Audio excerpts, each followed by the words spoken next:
Welcome everybody to the Collecting Brothers Toy Channel. Today we're looking at the Headless Horseman from Four Horseman Studios. One of their second Figure Obscura figure. The first being Krampus, which came out last year for Christmas.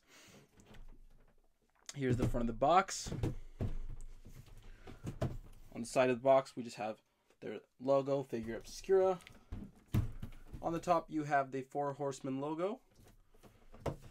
And in the back you have some awesome Nate Barch artwork of the Headless Horseman, looking really good. On the bottom, miscellaneous stuff. And on the side, we have Four Horsemen, and we have the bio of the Headless Horseman. Alright, so just like the first Figure Obscura, Krampus, this front part comes off. It is magnetized, and it doubles as a backdrop piece for your figure. Really nicely done. I really love this. You know, it kind of adds some extra value in the packaging. So, removing that, here we have an inbox look of the Headless Horseman. You can display it like this, seeing all the horse and all the accessories. Here's our two figures out of the packaging.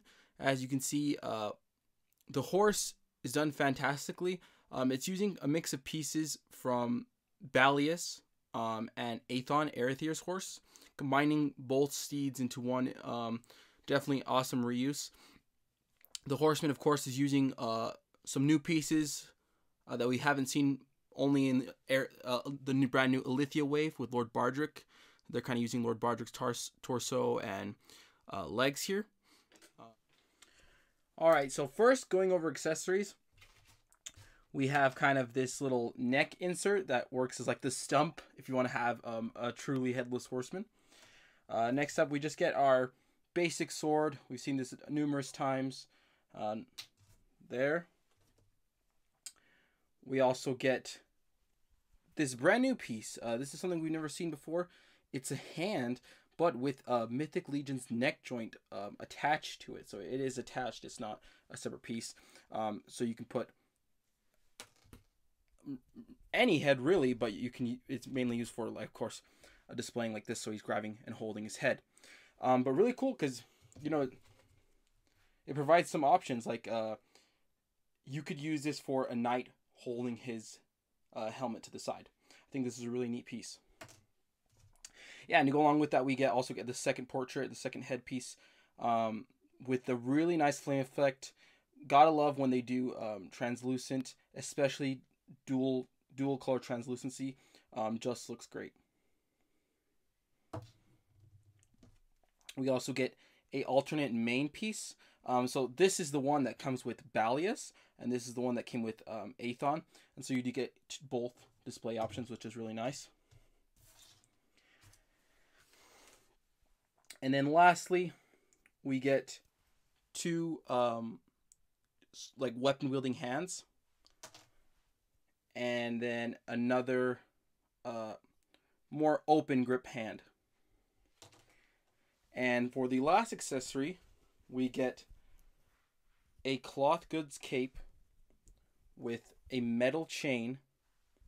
These are plastic, but it's double-sided cloth goods, so it's definitely got a good weight to it, and the bottom is wired.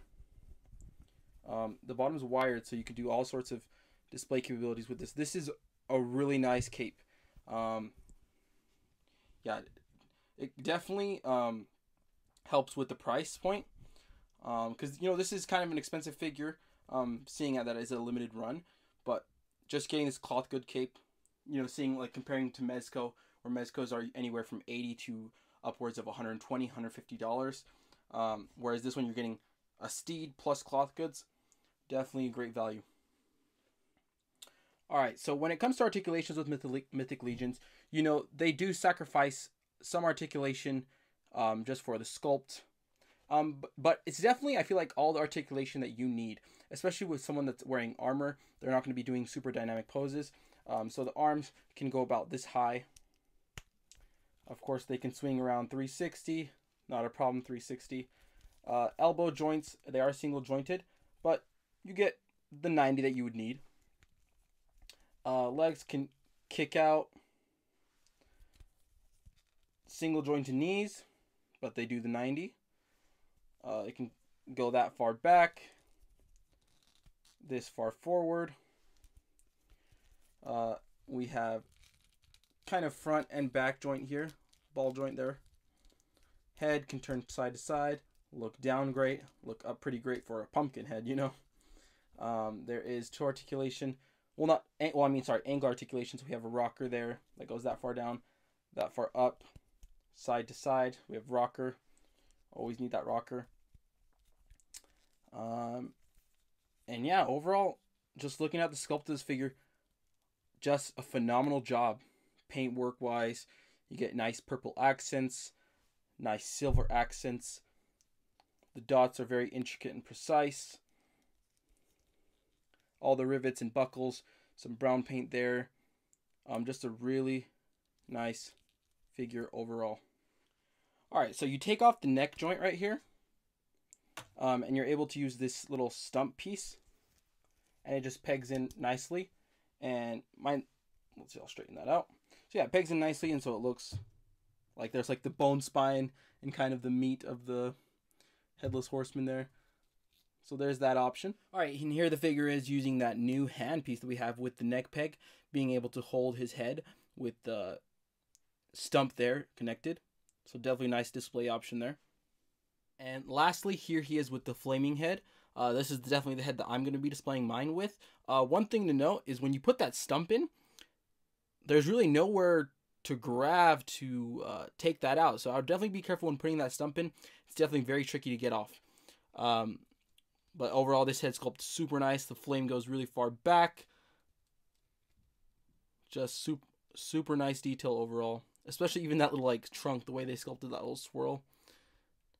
Just a crazy amount of attention to detail here. So to get the cape on, it's kind of a little intricate here. So you're going to want to take off the head, the neck piece, and the cowl piece. And make sure to take off the neck piece because the cowl piece, the collar piece, attaches in a peg like this. But if the neck, well, you can see right there, it attaches like the peg right there. But if the neck piece is still on, the cowl piece, the neck piece won't be able to come off. So you're going to have to take about all three, and then you can easily just layer it on, put the cape there, and then put back all the pieces. Here is our horseman with the cape on. There is bending wire on the sides and on the bottom, so you can get really cool poses with this cape. Overall, man, this figure has blown me away so far. The quality that you get with the horseman, you know, it's a far different experience from when you open a Hasbro figure. All right, so moving on to our horse. It's all black horse with some brown hair, red eyes, and red hooves. One thing I would note is that one of the hooves, as you can see, is definitely a lot redder than the rest, which kind of just throws it off a little bit. But that's just a quality control issue there. Tail can move up. You can get him in like a standing position. Legs can go that far up, this far back. Head moves up and down. They did add the neck piece there. For the first run with Balius, there was this gap, and they made, because so many people complained, they made an extra neck piece that you could get if you asked for them. But now they're just coming with that neck piece, so that's nice, just to fill that hole. All right, moving on into some comparisons here. So this is our third horse. Well, technically fourth, if you count Alithia's steed, but Alithia's steed is more of, it's vastly different compared to this one. So here he is compared to Balius. So as you can see, he shares the mane with him. Well, the base mane at least, because he does come with both manes. Saddle's the same, just different colors. But of course, this one has fur, like a Clydesdale, whereas Balius does not have those legs. Where he gets those Clydesdale fur legs is from Aethon, from the Aether wave, And he also comes with the alternate mane, as I showed before, coming from this figure. And as well as this open, I'll turn these to the front, this open mouth. So it's using the Aethon head as compared to the Balius. So he definitely has more in common with Aethon. But overall, nice to have all three horses.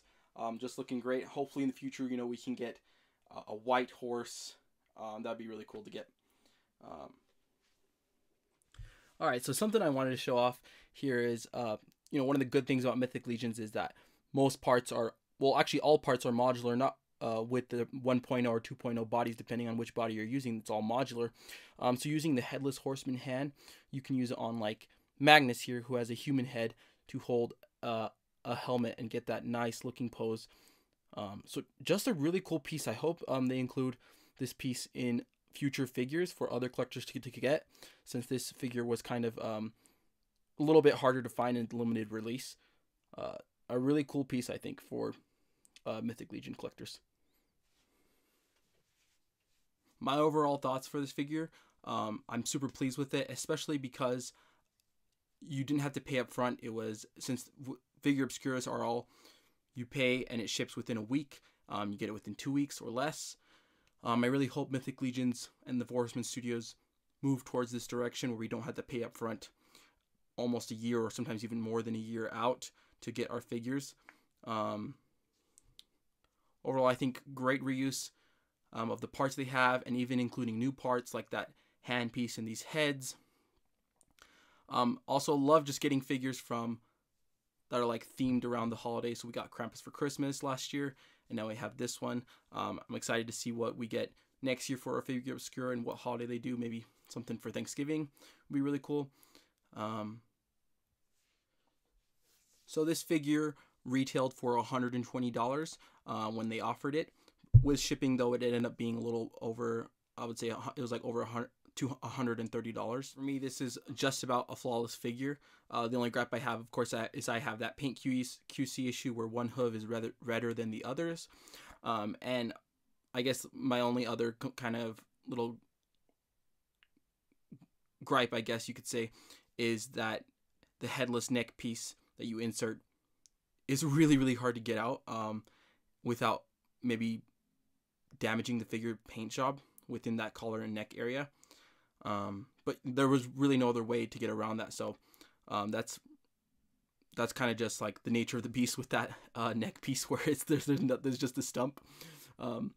Overall, I'm glad to get this. Definitely pick it up if you can get it. This has been the Collecting Brothers. Please check out our other reviews and also our weekly videos where we talk about all upcoming news and figures. Thanks for watching, guys. See you guys next time.